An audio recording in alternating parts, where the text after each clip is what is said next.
మీరు చూస్తుంది అంకుశం న్యూస్. నేను సుమలత.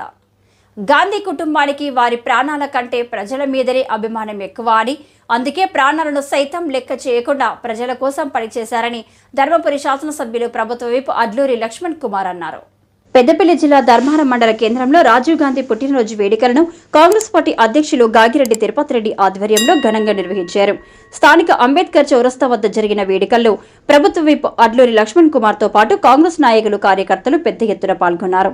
అనంతరం రాజీవ్ చిత్రపటానికి పూలమాల వేసి అడ్లూరి దేశానికి రాజీవ్ గాంధీ చేసిన సేవలను ఆయన స్మరించుకున్నారు. ఈ సందర్భంగా రాజీవ్ గాంధీ అమర్ రహి అంటూ నినాదాలు చేశారు.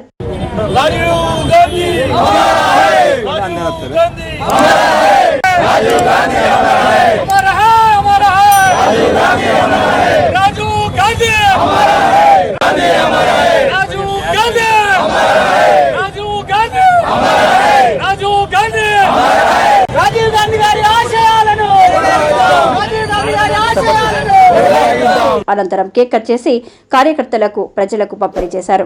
ఈ సందర్భంగా మాట్లాడిన అడ్లూరి లక్ష్మణ్ కుమార్, రాజీవ్ గాంధీ దేశం కోసం ప్రాణాలు అర్పించిన మహోన్నత వ్యక్తి అని అన్నారు. రాజీవ్ కుటుంబం దేశ సమగ్రతకు, భారతదేశ ఐక్యతకు కృషి చేసిందని గుర్తు చేశారు.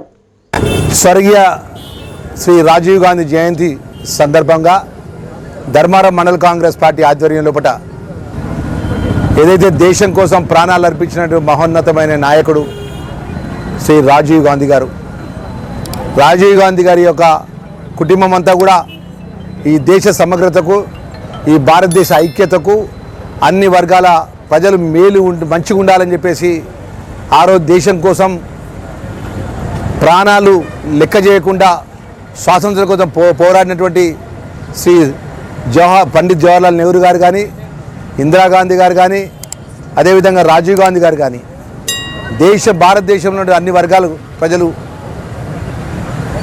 అన్ని విధాల అన్ని యొక్క సమానమైన హక్కులు అన్ని వర్గాలకు మేలు జరగాలనే ఒక నిర్ణయంతో ప్రజాస్వామ్య పద్ధతి ద్వారా ఆ రోజు రాజీవ్ గాంధీ గారు ఏదైతే యువకులంతా కూడా 18 సంవత్సరాల యువకులకు 21 సంవత్సరాలకు ఓటు హక్కు కల్పించడం కానీ, ప్రపంచ దేశాలన్నీ కూడా ఏదైతే ఈరోజు కంప్యూటర్ సాఫ్ట్వేర్ సిస్టానికి తోని ప్రపంచం అంతా నడుస్తున్నటువంటి ఆ ఒక సాఫ్ట్వేర్ టెక్నాలజీని ఆ రోజులలో రాజీవ్ గాంధీ గారు ఈ భారతదేశానికి తీసుకున్నటువంటి మహోన్నతమైనటువంటి అప్పటి ప్రధానమంత్రి రాజీవ్ గాంధీ గారు.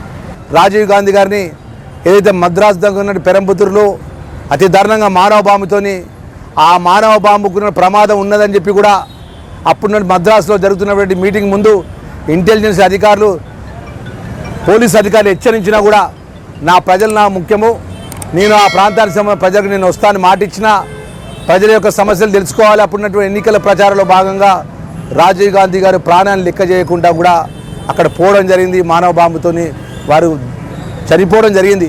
మరి అంత మహోన్నతమైన కుటుంబం ఉన్నటువంటి రాజీవ్ గాంధీ గారు కానీ, శ్రీమతి ఇందిరాగాంధీ గారు కానీ, అదేవిధంగా మన తెలంగాణ ఇచ్చిన సోనియమ్మ తల్లి నాయకత్వం లోపల, మన రాహుల్ గాంధీ గారి నాయకత్వం లోపల, మన గౌరవ ముఖ్యమంత్రి గారి పెద్ద రేవంత్ రెడ్డి గారి నాయకత్వం లోపల ఎవరైతే రాజీవ్ గాంధీ గారి ఆశయాలు ముందుకు తీసుకెళ్లే విధంగా పెద్ద ఎత్తున ఈ తెలంగాణ రాష్ట్రం కానీ భారతదేశంలో అన్ని వర్గాలకు మేలు జరిగే కార్యక్రమాన్ని చేపడుతున్న సందర్భంలో ఈరోజుతో ఇంత పెద్ద ఎత్తున ఘనంగా మా కాంగ్రెస్ పార్టీ సోదరులు, మా సోదరి మనందరూ కూడా ఈ జయంతి కార్యక్రమాన్ని ఈరోజు వందలాది మంది కాంగ్రెస్ పార్టీ కార్యకర్తలు పాల్గొని ఘనంగా వారికి నివాళులు అర్పించుకుంటూ